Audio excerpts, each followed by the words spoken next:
आज मैं आप लोगों के साथ एक्सरसाइज 8.1 का क्वेश्चन नंबर 9 करूंगी। तो देखते हैं कि क्वेश्चन नंबर 9 में क्या करना है। In triangle ABC right angled at A if tan A is equal to 1/√3 find the value of this one. तो इसमें एक ट्रायंगल बोल रहा है क्या कि एक ट्रायंगल है हमारे पास ABC जो कि राइट एंगल एट B है। ठीक है, तो हम एक ट्रायंगल खींच लेते हैं। एक ट्रायंगल ABC जो कि राइट एंगल है यानी 90 डिग्री है B पे। ठीक है, अब क्या बोल रहा है कि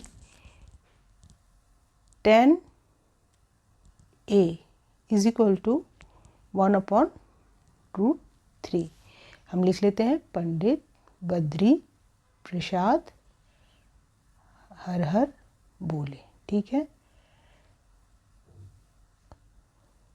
अब यहाँ पे tan A, तो tan का मतलब हो जाता है लास्ट वाला P/B, perpendicular upon base, perpendicular upon base.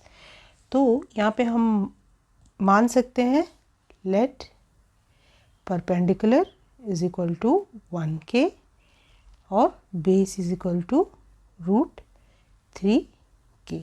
ठीक है, तो पाइथागोरस थ्योरम से h² इज इक्वल टू क्या हो जाएगा P² प्लस B², यानी कि h² is equal to 1K का स्क्वायर प्लस √3K का स्क्वायर, यानी कि h² is equal to 1K² plus 3K²। ठीक है,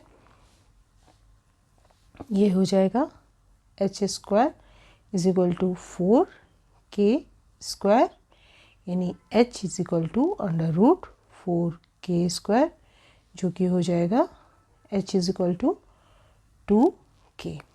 अब यहाँ पे राइट एंगल के जो अपोजिट है वो तो हाइपोटेन्यूज हो गया, तो वो हो गया 2K।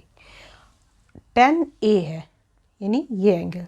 ठीक है, A, तो परपेंडिकुलर इसका एंगल A का परपेंडिकुलर कौन हो गया BC, उसको हम लोगों ने क्या मान लिया है 1K। ठीक है, और बेस कौन सा हो गया tan एंगल A का बेस AB, तो AB को हम लोगों ने माना है √3K। ठीक है, तो अगर हमारे पास अब इतना इन्फॉर्मेशन आ गया इस ट्रायंगल का बेस क्या है, परपेंडिकुलर क्या है, हाइपोटेन्यूज क्या है, तो हम इन सारे वैल्यूज़ को पता करके और इसमें पुट करके इसका वैल्यू निकाल लेंगे। तो कर लेते हैं।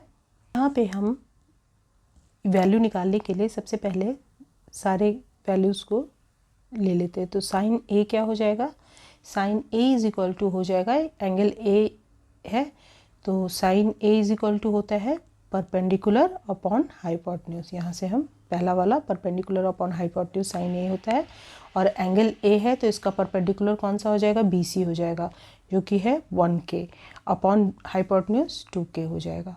तो K कैंसिल हो गया, तो साइन A का वैल्यू क्या हो गया हाफ हो गया। ठीक है, उसी तरह से अब हम कॉस C का वैल्यू पता कर लेते हैं। तो कॉस क्या होता है बेस अपॉन हाइपोटेन्यूज। ठीक है, अब यहाँ पे एंगल C है तो एंगल C का बेस क्या हो जाएगा BC हो जाएगा, यानी कि 1K हो जाएगा और हाइपोटेन्यूज 2K हो जाएगा। तो कैंसिल हो करके ये भी वैल्यू हो जाएगा हाफ। ठीक है, और कॉस A जो है वो हो जाएगा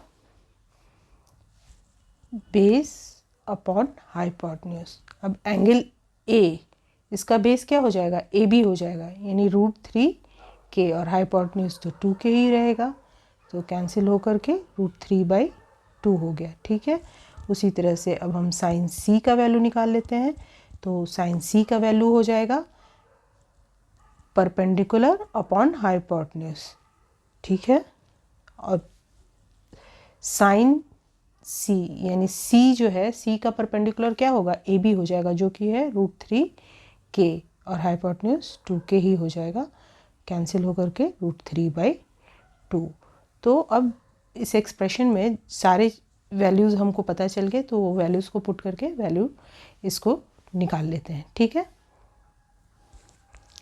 तो यहाँ पे साइन ए हाफ आया था, कॉस सी हाफ आया था, प्लस कॉस ए √3/2 आया था, इंटू साइन सी भी √3/2 आया था। ठीक है, यानी कि half into half 1/4 plus √3 into √3 3 और नीचे 2 इंटू 2 4, ये हो जाएगा 4/4, यानी इसका वैल्यू हो गया 1। ठीक है, तो हमको यही पता करना था, तो इसका वैल्यू 1 आ गया। अब हम सेकंड प्रॉब्लम को करते हैं। सेकंड का वैल्यू पता करना है, तो ये ऑलरेडी हम लोगों ने सारा वैल्यूज़ तो निकाल लिया था। कॉस ए का वैल्यू कितना आया था, तो कॉस ए का वैल्यू आया था √3/2, और कॉस सी का वैल्यू कितना आया था, कॉस सी का वैल्यू आया था हाफ, माइनस साइन ए का वैल्यू कितना आया था, हाफ आया था, और साइन सी का वैल्यू कितना आया था, √3/2। तो ये √3 इंटू 1 √3 और 2 इंटू 2 4, माइनस √3 इंटू 1 √3 और 2 इंटू 2 4। अब ये √3/4 और √3/4 इनको माइनस करेंगे तो क्या आ जाएगा, 0। तो इसी तरह से इसका वैल्यू 0 हो जाएगा।